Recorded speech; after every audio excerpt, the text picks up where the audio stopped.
transport et la manutention.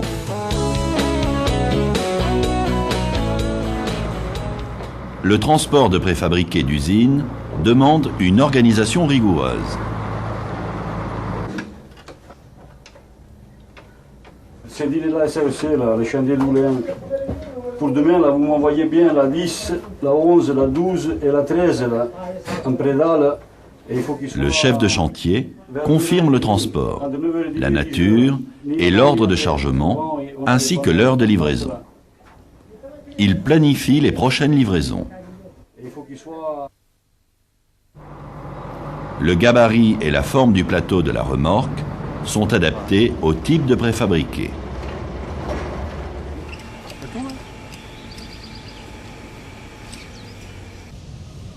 Les éléments doivent être calés et sanglés.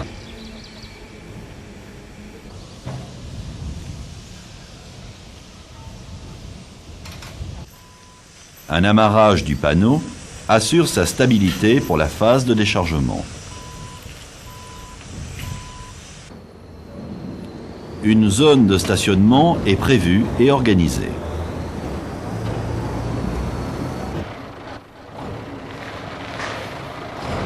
Les pistes d'accès sont solides et balisées.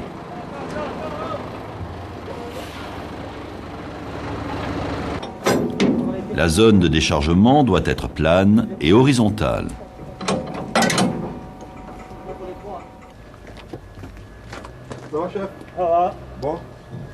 Le chef de chantier s'assure de la conformité du chargement par rapport au bon de commande.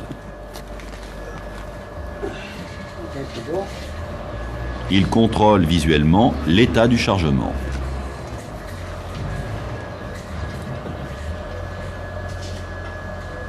Dans le cas d'éléments préfabriqués ou d'aspects finis soignés, le contrôle fait l'objet d'une procédure de réception spécifique.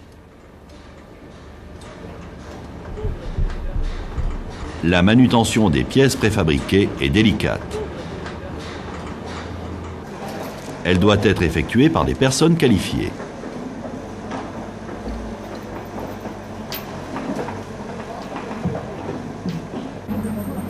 Un premier contrôle visuel est effectué sur l'aspect de la pièce et sur la qualité des points de levage.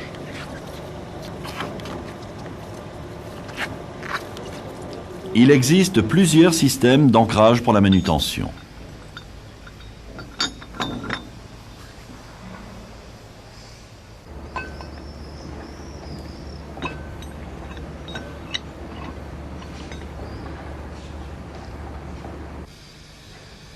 Il faut utiliser des points de levage et d'ancrage compatibles.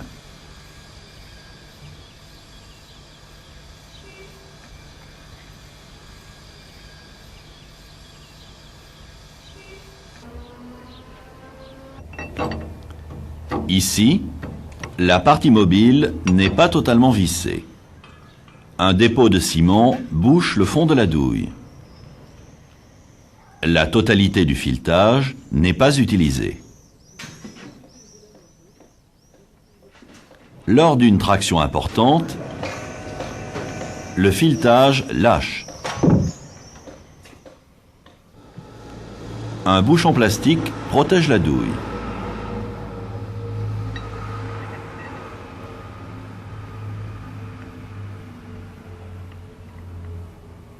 L'anneau de levage est vissé à fond.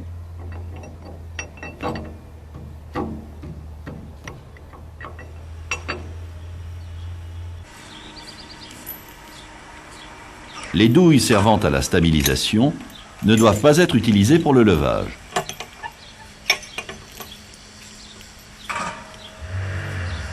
Les douilles doivent travailler à la traction.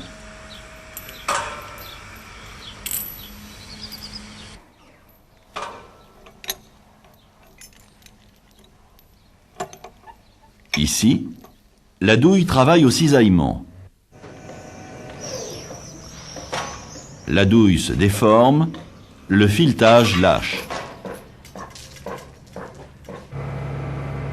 Tous les points de levage doivent être utilisés.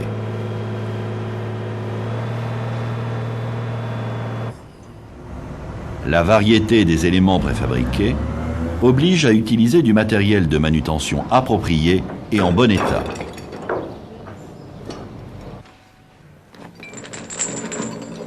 La longueur des élingues détermine l'angle de levage. L'angle maximum conseillé est de 60 degrés. L'ordre de chargement est important pour éviter les manutentions inutiles.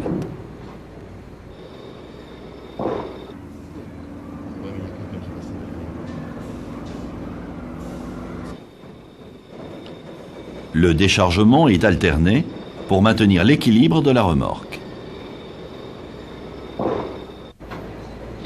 Ici, une remorque de prédales.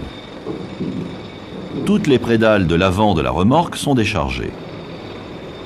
Le déchargement n'est pas équilibré. La remorque bascule.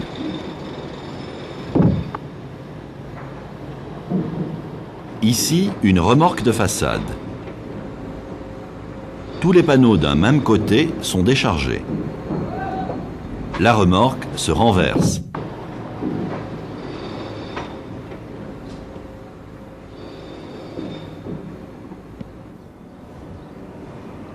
Dans le cas de préfabrication foraine, il faut s'assurer de la prise du béton avant levage.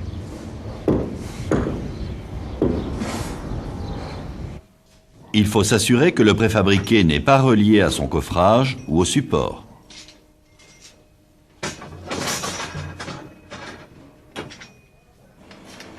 Avant d'être posés, les préfabriqués sont équipés de garde-corps.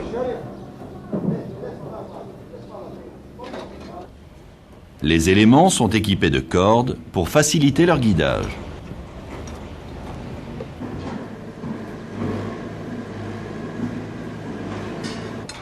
Toute phase de décoffrage ou de levage doit être surveillée par un ouvrier en relation avec le grutier. Pendant la phase de décollage, le grutier travaille en micro-vitesse, sans à-coups. Le survol du personnel et des zones publiques est interdit. Il est interdit de passer sous la charge.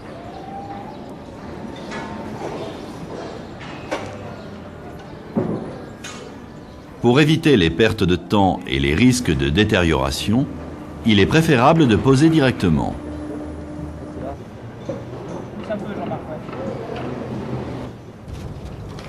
Sinon, tout stockage doit être étudié.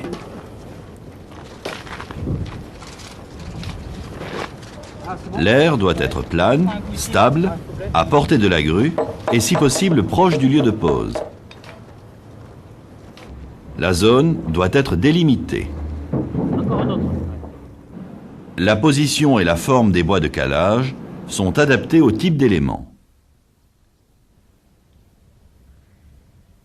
La qualité des bois ne doit pas altérer l'aspect fini du béton. Les chevalets ou râteliers sont ancrés au sol.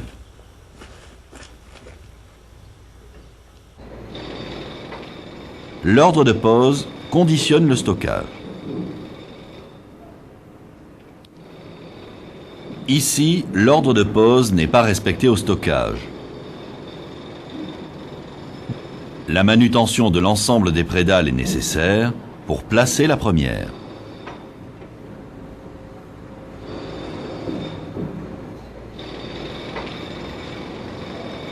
Ne rien stocker sur les prédales. Ici, la charge déforme la prédale.